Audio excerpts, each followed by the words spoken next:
People traveling in downtown Moorhead are noticing a new safety warning. Police teamed up with students last week to stencil rail safety messages on sidewalks to spread awareness for Rail Safety Week. Statistics show a person or vehicle is hit by a train every 3 hours in the U.S.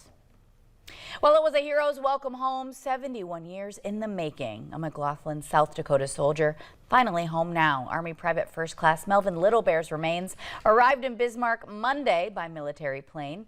He was then driven to McLaughlin, where he will be laid to rest on Friday. His niece was just 3 months old when he left for the Army, but she grew up hearing stories about her Uncle Melvin.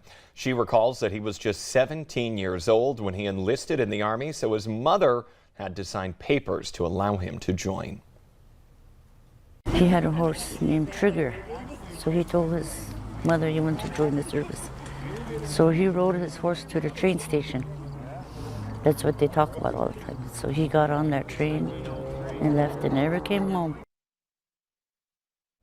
Incredible story there. Little Bear was sent to Korea. He was reported missing in action February 13th, 1951. His family later learned he was captured and held as a prisoner of war, where reports showed he died in captivity in 1951. Remains from the camp were then returned to the United Nations Command in 1954, but they could not be identified at that time.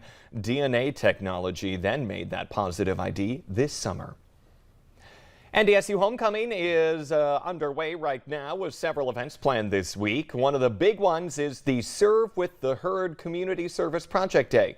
Students gathered at the Student Union yesterday to make fleece blankets for people in need. NDSU's Homecoming show and coronation is tomorrow night, and the big parade is this Friday at 5:30 downtown.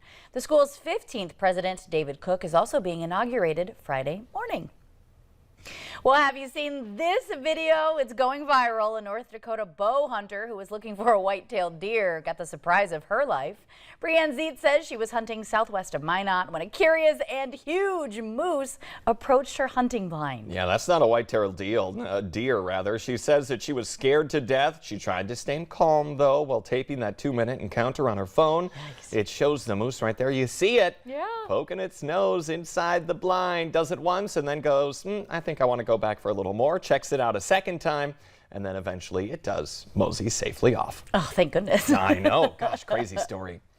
Another big thing here in the region, one of the biggest country music festivals in the nation announced its 2023 headliner lineup. We're talking Morgan Wallen, Brad Paisley, Kane Brown, and Brothers Osborne. They'll take the main stage at WeFest next summer. Music and camping will run August 3rd through the 5th. Tickets will go on sale tomorrow morning.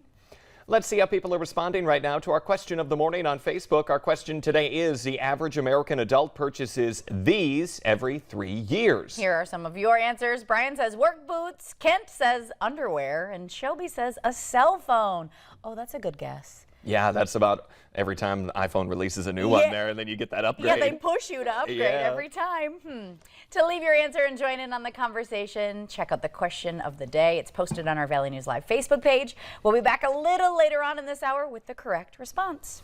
We are tracking some breaking news this morning on the Valley today. Hurricane Ian sets its sights on Florida, bringing with it life-threatening storm surges. Plus, Lisa Green joins us with a look at our local forecast, as well as a closer look to that hurricane.